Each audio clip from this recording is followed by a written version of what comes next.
ವಿಸ್ತಾರ ವಾಹಿನಿ ವೀಕ್ಷಕರೆಲ್ಲರಿಗೂ ಮಂಜುನಾಥ್ ಭಟ್ ಗುರುಜಿ ಮಾಡುವ ನಮಸ್ಕಾರಗಳು. ಜೂನ್ ಮಾಸ ಭವಿಷ್ಯ ಕುಂಭರಾಶಿ. ಕುಂಭರಾಶಿಯಲ್ಲಿರ್ತಕ್ಕಂಥ ವ್ಯಕ್ತಿಗಳಿಗೆ ಸಾಮಾನ್ಯ ಪ್ರತಿಯೊಬ್ಬರು ಕೂಡ ಕಷ್ಟಪಡ್ತಾ ಇದ್ದಾರೆ. ಯಾಕೆ ಅಂದರೆ ಅವರಿಗೆ ಶನಿಯ ಪ್ರಭಾವ ಇದೆ. 7.5 ಶನಿ ಅಂದರೆ 7.5 ಶನಿ ಅವರನ್ನ ಹಿಡ್ಕೊಂಡಿದೆ. ಅವ್ರಿಗೆ ಇನ್ನೂ ತುಂಬ ಟೈಮು ಸಮಯಗಳು ಕುಂಭರಾಶಿ ಅವರಿಗೆ ತೆಗೆದುಕೊಳ್ತದೆ. ಈ ಒಂದು ತಿಂಗಳಲ್ಲಿ ಅಂತಲ್ಲ, ವರ್ಷಗಟ್ಟಲೆ ಹೋದರೂ ಪರಿಹಾರ ಆಗೋದಿಲ್ಲ. ಹಾಗಾಗಿ ಶನಿ ಜನ್ಮರಾಶಿಯಲ್ಲಿರ್ತಕ್ಕಂತಹ ಶನಿಯು ನಿಮಗೆ ಸಾಕಷ್ಟು ಆರೋಗ್ಯದಲ್ಲಿ ತೊಂದರೆ ಕೊಡ್ತಾನೆ, ಉದ್ಯೋಗದಲ್ಲಿ ತೊಂದರೆ ಕೊಡ್ತಾನೆ, ಹಣಕಾಸಿನಲ್ಲಿ ತೊಂದರೆ ಕೊಡ್ತಾನೆ, ಕುಟುಂಬದಲ್ಲಿ ತೊಂದರೆ ಕೊಡ್ತಾನೆ. ಹೀಗೆ ನಾನಾ ವಿಧವಾಗಿರ್ತಕ್ಕಂಥ ತೊಂದರೆಯನ್ನು ತಾವು ಅನುಭವಿಸ್ತಾ ಇದ್ದೀರಿ. ಅದನ್ನೆಲ್ಲ ತಡ್ಕೊಂಡಿರೋಕ್ಕೆ ನಿಮಗೊಂದು ಶಕ್ತಿ ಅಂತ ಬೇಕು. ಅದು ಶಕ್ತಿ ಅಂತ ಬದಲಿಗೆ ಗುರುವಿನ ಅನುಗ್ರಹ ಬೇಕಾಗ್ತದೆ.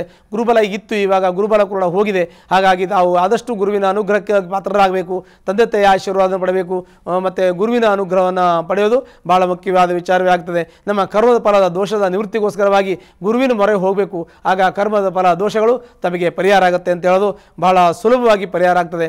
ಎಲ್ಲ ಕಷ್ಟಗಳು ಕೂಡ ಮಂಜಿನಂತೆ ಕರಗಿ ಹೋಗ್ತದೆ.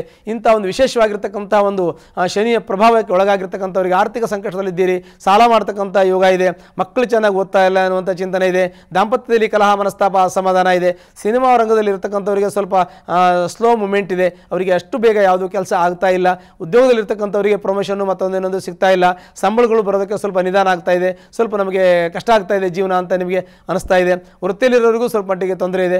ಬಿಸ್ನೆಸ್ಸಲ್ಲಿರೋರಿಗೆ ದುಡ್ಡು ಕಾಸು ಟ್ರಾನ್ಸಾಕ್ಷನ್ ಸರಿಯಾಗಿ ಆಗ್ತಾ ಇಲ್ಲ, ಬಿಸ್ನೆಸ್ ಆಗ್ತಾ ಇಲ್ಲ, ಒಂದು ತಿಂಗಳು ತುಂಬ ಕಷ್ಟ ಆಗಿದೆ ಅಂತ ಅನಿಸ್ತಾ ಇದೆ, ಹಿಂದಿನ ತಿಂಗಳಿಗಿಂತ ಈ ತಿಂಗಳು ಕಷ್ಟ ಅನಿಸುತ್ತೆ. ಹೀಗೆ ಕಷ್ಟಗಳು ತೊಂದರೆಗಳು ಆರ್ಥಿಕವಾಗಿ ಬಿಸ್ನೆಸ್ ಮಾಡೋರಿಗೂ ಕೂಡ ತೊಂದರೆ ಆಗಿದೆ.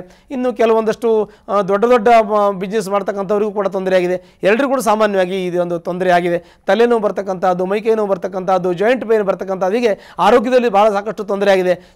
ಶೀತ, ಕಫ, ಪಿತ್ತ, ಹೀಗೆ ತ್ರಿದೋಷದಿಂದ ಸ್ವಲ್ಪ ನಿಮಗೆ ಗಂಟ್ಲು ಹಿಡ್ಕೊಳ್ಳೋದು, ಮೂಗು ಹಿಡ್ಕೊಳ್ಳೋದು, ಮತ್ತು ಉಸಿರಾಟದ ತೊಂದರೆ, ಹೊಟ್ಟೆ ನೋವು ಬರ್ತಕ್ಕಂಥದ್ದು, ಕಾಲು ನೋವು ಬರ್ತಕ್ಕಂಥದ್ದು, ಯೂರಿನ್ ಇನ್ಫೆಕ್ಷನ್ ಆಗ್ತಕ್ಕಂಥದ್ದು, ಮಲಬದ್ಧತೆ ಆಗ್ತಕ್ಕಂಥದ್ದು, ಮತ್ತು ಕಿಡ್ನಿ ಸ್ಟೋನ್ ಆಗ್ತಕ್ಕಂಥದ್ದು, ಹೀಗೆ ನಾನಾ ವಿಧವಾಗಿರ್ತಕ್ಕಂಥ ದೈಹಿಕ ತೊಂದರೆಗಳು ಬರುವ ಸಾಧ್ಯತೆಗಳಿದೆ. ಜಾಗ್ರತೆ ವಹಿಸಬೇಕು. ಮತ್ತು ಆದಷ್ಟು ಜಾಗ್ರತೆ ವಹಿಸೋದ್ರಿಂದ ಅದವೇನು ಜಾಸ್ತಿ ಜಾಗೃತಿಯಿಂದ ಇರೋದ್ರಿಂದ ನಿಮಗೆ ಭಯ ಇಲ್ಲ ಅಂತ ಹೇಳ್ತೀನಿ. ಹಾಗಾಗಿ ನಿಮ್ಮ ಜೀವನದಲ್ಲಿ ಎಷ್ಟೇ ಕಷ್ಟ ಅನುಭವಿಸಿದ್ರು ಕೂಡ ಊಟ, ತಿಂಡಿ, ಬಟ್ಟೆ, ಜೀವನಕ್ಕೆ ಕೊರತೆ ಆಗೋದಿಲ್ಲ. ಆದರೂ ಜಾಗ್ರತೆ ವಹಿಸಬೇಕು, ಮಿತಭಾಷೆಯಾಗಿರಬೇಕು, ಅಗತ್ಯಕ್ಕೆ ತಕ್ಕದಾಗ ಮಾಡಬೇಕು. ತುಂಬ ನಮಗೆ ಯಾವುದು ಬೇಡ ಅಂತ ಕೂತ್ಕೋಬಾರ್ದು. ಪ್ರತಿಯೊಂದು ನಮ್ಮ ಜೀವನದಲ್ಲಿ ಏನು ಅವಶ್ಯಕತೆ ಇದೆ ಅದನ್ನು ಪೂರೈಸಿಕೊಳ್ಳೋಕ್ಕೆ ಪ್ರಯತ್ನ, ಕಷ್ಟ ಪಡಬೇಕಾದ್ದು ನಮ್ಮ ಮನುಷ್ಯನ ಧರ್ಮವಾಗಿರ್ತದೆ, ಮನುಷ್ಯನ ಒಂದು ಜೀವನದ ಒಂದು ಚಿಂತನೆ ಆಗಿರ್ತದೆ. ಹಾಗಾಗಿ ಪ್ರಯತ್ನ ಪಡೋದಕ್ಕೆ ಹಿಂಜರಿಬೇಡಿ, ಪ್ರಯತ್ನ ಪಡಿ, ಖಂಡಿತ ನಿಮಗೆ ಒಳ್ಳೆಯದಾಗುತ್ತೆ. ನಿಮಗೆ ಸಾಮಾನ್ಯವಾಗಿ ನಿಮಗೇನೇ ಕಷ್ಟ ಇದ್ದರೂ ಭಗವಂತನ ಆರಾಧನೆ ಮಾಡಿ. ಈ ಕುಂಭರಾಶಿ ಇರ್ತಕ್ಕಂಥ ವ್ಯಕ್ತಿಗಳಿಗೆ ಸಾಮಾನ್ಯವಾಗಿ ಮಧ್ಯಮ ಫಲ ಅಂತ ಹೇಳ್ತೀವಿ. ಕುಂಭರಾಶಿ ಇರ್ತಕ್ಕಂಥ ವ್ಯಕ್ತಿಗಳು ಹತ್ತಿರಲೇ ಇರ್ತಕ್ಕಂಥ ಕಷ್ಟದಲ್ಲಿರ್ತಕ್ಕಂಥವ್ರು ಆಂಜನೇಯ ದೇವಸ್ಥಾನಕ್ಕೆ ಹೋಗಿ ಶನಿವಾರ ದಿವಸ ತುಳಸಿಯಿಂದ ಅರ್ಚನೆ ಮಾಡಿ ನಿಮ್ಮ ಕಷ್ಟ, ನಷ್ಟ, ದುಃಖ, ಶೋಕ ಎಲ್ಲವೂ ಪರಿಹಾರ ಹೊಂದಿ ಸುಖ, ಶಾಂತಿ, ಸಮೃದ್ಧಿ ಮನೆಯಲ್ಲಿ ನೆಲೆಸುತ್ತೆ. ಶುಭವಾಗಲಿ. ಅನುಕ್ಷಣದ ಸುದ್ದಿಗಳಿಗಾಗಿ ವಿಸ್ತಾರ ನ್ಯೂಸ್ ಯೂಟ್ಯೂಬ್ ಚಾನೆಲ್ ಸಬ್ಸ್ಕ್ರೈಬ್ ಮಾಡಿ. ಹೊಸ ಸುದ್ದಿಗಳ ನೋಟಿಫಿಕೇಶನ್ಗಾಗಿ ಬೆಲ್ ಐಕಾನ್ ಕ್ಲಿಕ್ ಮಾಡಿ. ಲೇಟೆಸ್ಟ್ ಅಪ್ಡೇಟ್ಸ್ಗಾಗಿ www.vistaranews.com ವೆಬ್ಸೈಟ್ಗೆ ವಿಸಿಟ್ ಮಾಡಿ. ಅಂಗೈಯಲ್ಲೇ ಜಗತ್ತಿನ ಸುದ್ದಿ ತಿಳಿಯಲು ವಿಸ್ತಾರ ನ್ಯೂಸ್ ಕನ್ನಡ ಆಪ್ ಡೌನ್ಲೋಡ್ ಮಾಡಿ.